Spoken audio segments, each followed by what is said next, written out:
સીતારામ મહારાજ આયા, દસ મહારાજ આયા, મહારાજ સાહેબ આયા, તમે બધા હરિગુરુ સંતો આયા. મારું આંગણું પવિત્ર થયો. જેના મોટા ભાગ્યોનો ઉદય થાય એના ઘેર સંતો આવે છે.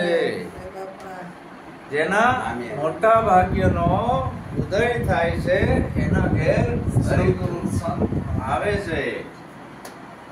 અને જો જેના ઘેર કોઈ દી કૂતરો હોય, કાગડો હોય, આવતું ના હોય, સમજી લેવાનું. ભલે બંગલો હોય જાગર કથા નહીં હરિ કીર્તાના, સંત નહીં મિજ માના, આગર જમડાએ ડેરા દીના, સાંજ પડે સમસાના. કબીર કહેશે કે હે જીવ, તું ભલે મોટી હવેલી બનાવીને બેઠો હોય, પણ તારા ઘરે જો કોઈ સંત સાધુ ભક્ત ના આવતો હોય તો સમજી લેવાનું આ મહેલ નથી પણ મસાણ છે.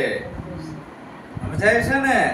આડ બડા હરિ ભજન કર. આ શરીર આપ્યું છે તારા, હરિ ભજન કર.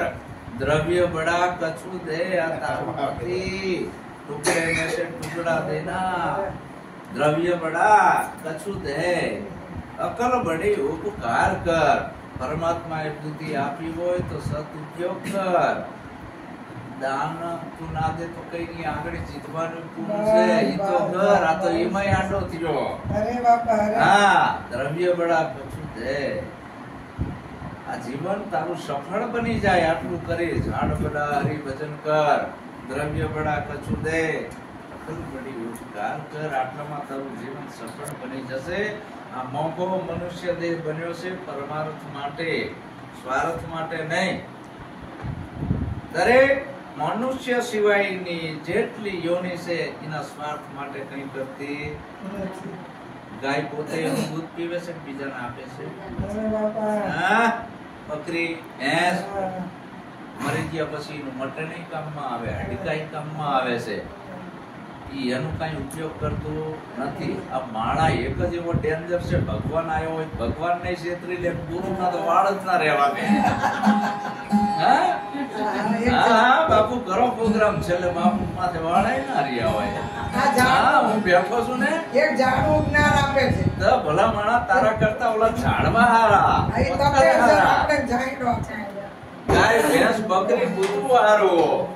ધન પખે ધર્મ ના પેખ્યો, શરીર પખે નહીં સેવા, ભુવન પખે નહીં સંત પધાર્યા, ઠામ સુખના એવા. આપણું ધર્મ શાસ્ત્ર એમ કે છે કે આપણી કમાણી છે 10મો ભાગ સત્કાર્યમાં વાપરવો પડે. આવા હરિગુરુ સંતોની પાછળ જ્ઞાન યજ્ઞમાં બધું આપણું છે નહીં. જો બધું હડપ કરવા ગયા તો બોલા ડોક્ટર ઉભા છે, ડોક્ટરો છે તૈયાર છે. તો કોક સદગુરુ ને સેવી લો, નહીતર તમને ઓલા બામણ ને ભગવાન તમારો સોડા પાડી દે છે. કૃષ્ણ પરમાત્મા કે જો તું કાર્યમાં તારું ધન નહીં વાપર, સંતોને તું નહીં માન, ગુરુ કે નહીં કર, તો હું મેલડી બની નહીં આવીશ, તારા સ્તોત્ર કાઢીશ. ઓમકાર મેલડી સુડેલ બનીને આવીશ, ભૂત બનીને આવીશ, વગરનો કવિ બનાવીને તારી અંદર પ્રવેશી જઈશ, ભૂકા કાઢ નાખીશ તારા. બોલ શું કરવું છે? વસ્તુ તો હું કરવાનો જ છું.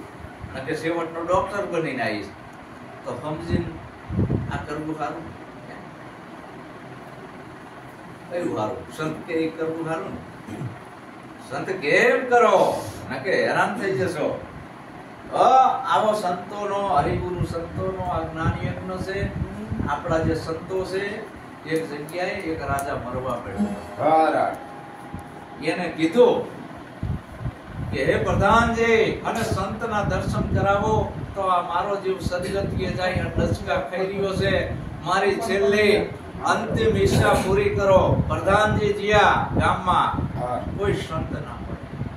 બહુરૂપીના ઘરે જીયા, બહુરૂપીને કીધું કે હે બહુરૂપી, આ ગામમાં આજે કોઈ સંત નથી મળ્યું અને મારા રાજાનો જીવ ડચકા ખાય છે, અને એમ કે છે મારી અંતિમ ઈચ્છા ઈ છે સંતના દર્શન કરાવો. તો બહુરૂપી કે પ્રધાન કે એટલા રૂપિયા આપું તો તૈયાર થઈ ગયા. બહુરૂપીએ પેલા હનુમાનનો વેશ કાઢ્યો, હનુમાનજી બન્યો, રાજા સામે ઉભો રહ્યો. આચા સંત છે, આ તો હનુમાન છે, મારે સંતના દર્શન કરવા છે. પાછા દિયો બહુ રૂપિયા પાછો રામનો વેશ થયો, ધનુષબાણ હાથમાં નાખ્યો. જો આ ક્યાં સંત છે, આ તો રામ છે. શંકર ભગવાનનો વેશ ધારણ કર્યો, હાથમાં ત્રિશૂળ ને ડાકરી ને હરફના ફીટલા. આ તો શંકર, મારે સંતના દર્શન કરવા છે.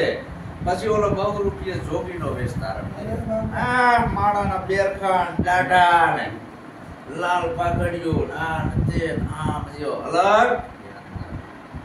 રાજા ક્યાં બાવો છે, મારે તો સંતના દર્શન કરવા છે. પછી ગામમાં એક ખેડૂત હતો, એને કીધું ભાઈ આમ ના મારું મારી યાર આ ખાધા વેગમાં પણ કે હું સંત નથી. અરે પણ મારા રાજાનો ભીમ જીવન જ કહેવાય છે, હું આઈને પૈસા ભીમ છે પણ સંત છું. આમ નામ ખાધા વેગ કોઈ લાગે કે સંત છે, આમ ગમડિયા લાગે ને એમાં કાંઈ નથી. બરાબર, આમ જય મુકાર્યા, જય ગુરુ મહારાજ. શ્વાસ છૂટી ગયો, સદગતિ થઈ. સંતને કોઈ દી વેગ હોય નહીં, અને વેગ હોય તો સંત કહેવાય.